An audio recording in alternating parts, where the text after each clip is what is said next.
ಎಷ್ಟು ಒಳ್ಳೆ ಕೆಲಸ ಮಾಡಿದ್ ಮಾತ್ರ ಮಾತಾಡೋದಲ್ಲ, ಅಲ್ಲ ಕೆಟ್ಟ ಕೆಲಸ ಮಾಡಿದ್ದ, ಒಳ್ಳೇದ್ ಮಾಡಿದ್ದು ನೆನ್ಪಿಸ್ಕೊಳ್ರಿ. ಯಶೋಮಾರ್ಗ ಮಾಡಿದೀವಲ್ರಿ, ಎಷ್ಟೋ ಕೆಲಸ ಮಾಡಿದೀವಲ್ರಿ, ಆಂಬುಲೆನ್ಸ್ ಎಲ್ಲ ಕೊಟ್ಟರು. ಎಲ್ಲ ಮಾಡಿದೀವಿ. ಅದನ್ನ ನಾವ್ ಹೇಳ್ಬಾರ್ದು. ಮಾಡಿದ್ನೇ ನಮ್ ಪುನೀತ್ ನಿನ್ನೆ ನೈಟ್ ಏನೋ ಒಂದು ಓದ್ತಾ ಇದ್ದೆ, ದೇವಸ್ಥಾನಕ್ಕೆ ಯಾವ್ದೋ ತಮಿಳ್ನಾಡು ದೇವಸ್ಥಾನಕ್ಕೆ 65,000 ರೂಪಾಯಿ 65 ಲಕ್ಷ ಕೊಟ್ಟವ್ರಂತೆ.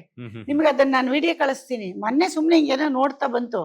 ತಮಿಳಿಯವ್ರದ್ದು ಯಾರ್ದು ಇಟ್ಟಿಲ್ವಂತೆ ಫೋಟೋ, ಶಿವನ್ ಪಕ್ಕ ಒಂದ್ ಫೋಟೋ ಇಟ್ಟಿದ್ದಾರೆ, ಪುನೀತ್ ಅವ್ರದ್ದು. ಇವತ್ ಬೆಳಿಗ್ಗೆ ನೋಡಿದ್ ನಾನು.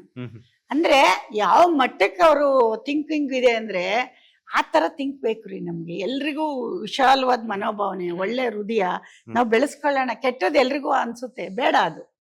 ಅದಕ್ಕೆ ನನ್ಗೇನಂದ್ರೆ ನಾನು ತುಂಬಾ ಪೇಶನ್ಸ್ ಇಂದ ಹೇಳ್ತೀನಿ, ನಾನು ಇಷ್ಟು ದೊಡ್ಡ ಆಸೆ ಇಟ್ಕೊಂಡಿದ್ದೀನಿ ಮಗನ ಬಗ್ಗೆ. ಈ ಸಣ್ಣದಕ್ಕೆಲ್ಲ ಅವನ್ನ ನಾನು ಅಲೋ ಮಾಡಲ್ಲ. ಚೆನ್ನಾಗಾದಾಗ ಅವನೇ ಕರ್ದು ಹೇಳ್ತಾನೆ, ಅಮ್ಮ ಗುಡ್ ಅಂತ. ಅವನಿಗೆ ನನ್ ಮೇಲೆ ನಂಬಿಕೆ, ನನಗೆ ಅವನ ಮೇಲೆ ನಂಬಿಕೆ. ನಾವಿಬ್ರು ಸೇರಿ ಒಂದು ಜೀವನ ಕಟ್ಕೊಂಡು ನಮ್ ಫ್ಯಾಮಿಲಿ ನಡ್ಸ್ಕೊಂಡು ಹೋಗ್ತಾ ಇದೀವಿ. 4-6 ಜನ ನನ್ ಮಗನ ಹತ್ರ ಊಟ ಮಾಡ್ತಾವ್ರೆ, ಅಂದ್ರೆ ಕೆಲಸ ಮಾಡ್ಕೊಂಡು ಅವನ್ ಸೌಕರ್ಯ ನೋಡ್ತಾವ್ರೆ. ನನ್ ಮಗ ಮಾತ್ರ ಅಲ್ಲ ರೀ ಅವರು, ನನ್ ಜೊತೆ ನಮ್ಮ ಮಗನ ಜೊತೆ ಇರೋರೆಲ್ಲ ನನ್ ಮಕ್ಳೇ.